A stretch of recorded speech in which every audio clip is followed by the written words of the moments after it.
ভারতের আহমেদাবাদের physical research ল্যাবরেটরির বিজ্ঞানীরা মঙ্গল গ্রহের একটি হ্রদ আবিষ্কার করেছেন। বিজ্ঞানীদের ধারণা, এই হ্রদে অতীতের কোনো একসময় প্রাণের বাস ছিল। সেখানে অতীতে মাইক্রোবায়াল জীবনের উপস্থিতি ছিল বলে মনে করছেন তারা। ক্লোরাইড সমৃদ্ধ টেরা সাইরেনাম অঞ্চলের মধ্যে এই হ্রদের অবস্থান। ক্লোরাইড জীবনের জন্য গুরুত্বপূর্ণ উপাদান বলে বিজ্ঞানীরা প্রাণের নমুনা খুঁজছেন এখন। নতুন গবেষণার মাধ্যমে মঙ্গল গ্রহের আর্দ্র পৃষ্ঠের ইতিহাস ও প্রাণের বাসযোগ্যতার রহস্য উন্মোচন করার কাজ চলছে। জেজিআর প্ল্যানেট নামের বৈজ্ঞানিক সাময়িকীতে হ্রদের তথ্য প্রকাশ করা হয়েছে। হ্রদটি সম্ভবত অতীতে একটি বিস্তৃত পাললিক অববাহিকার অংশ ছিল, যা বারবার ভেজা ও শুকানোর চক্রের মধ্যে ছিল।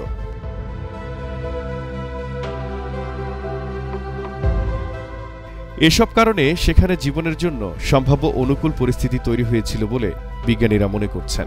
মঙ্গল গ্রহের ক্লোরাইড সমৃদ্ধ অঞ্চলে আর্দ্রতা ধরে রাখার ক্ষমতা ও গ্রহের প্রাচীন পানির উৎস নিয়ে বিজ্ঞানীরা দীর্ঘকাল ধরে কৌতূহলী। এসব নমুনা মঙ্গল গ্রহের প্রাথমিক ইতিহাস সম্পর্কে জানতে সহায়তা করছে। টেরা সাইরেনাম অঞ্চলে বেশ গভীরভাবে গবেষণার চেষ্টা করছেন বিজ্ঞানীরা।